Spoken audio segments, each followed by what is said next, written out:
Hi guys, in today's video I'm going to share with you all my review slash test for this large cast iron cooking pizza pan that could double as a roti pan or a tawa. So stay tuned, you guys are going to enjoy this video. So guys, I promised you all that the next time I'm making roti, I'll cook it on the pizza pan that Lodge gave me. So that's what I'm doing today. I'm going to lightly flour it.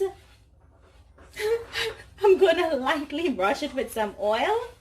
Now I have my heat on the 3 burners they're on, the 3 elements, and it's on 2.6. You don't want it to be too hot because this conducts heat really easily, so it's gonna get hot really fast.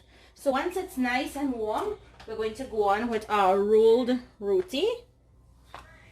Now this is a 14-inch pan, so you have to make sure when you roll out the roti, you don't roll it out too big. So allow it to cook there. Let it get some bubbles on that side. Now I have this, which is called a dabbler. You can see if you can get an icing spatula. That works just as well. Flip the roti over. Just undo the ends if it flipped in. Now we're going to oil this side. Now it's my first time using it to cook roti, so I'm gonna just go up with the heat a little bit.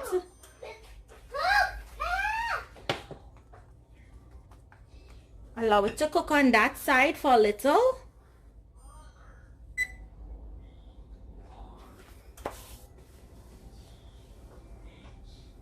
Now that I start to see some bubbles coming up, I'm gonna go ahead and give this a flip again. Because we have raised edges, we just need to help the dabbler go under by raising up the edge of the roti just ever so slightly. And now I'm going to lightly oil this side.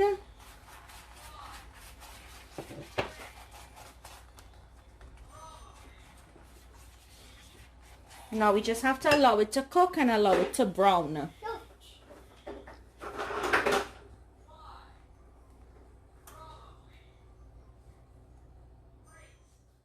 Just give this another flip.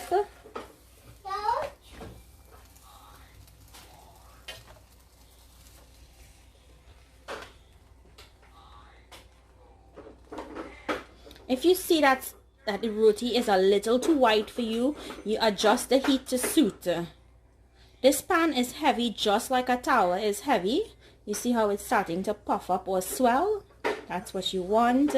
That's when you have an even distribution of dal in there. So my first time using it, and I can tell you guys well, I wouldn't have it on a 2.3. I would probably recommend like a 5 or 6 for this. And if it's your first time cooking, I would recommend using it at 4.5 or 5. So I'm gonna turn this over again. There are a few small holes on this side which will prevent it from puffing up, but the roti is nice and soft. And if you guys wanted the recipe for this Dhalpuri, it is my mother-in-law's recipe. Really soft and nice roti. I'm going to fold this into a half because we want the ends to cook. The element is more to the center of this, so always pull your roti in like this to the center to make sure it cooks. And that's it guys. You see how easy it is to use this pizza pan from Lodge as a roti pan, and you can get that same taste that you would get on a tawa. Nice soft delicate roti. Look, really nice and soft, you can tell, and it's very hot. Ouch. Right, so I hope you guys enjoyed this quick tutorial. If you buy one, let me know. Remember, as I said, my tips: cook it on a medium-low heat. Do not go with a high heat because you will burn the roti, and that makes your roti come out really stiff. So thank you guys so much for watching, and I'll see you guys in my next video. Bye.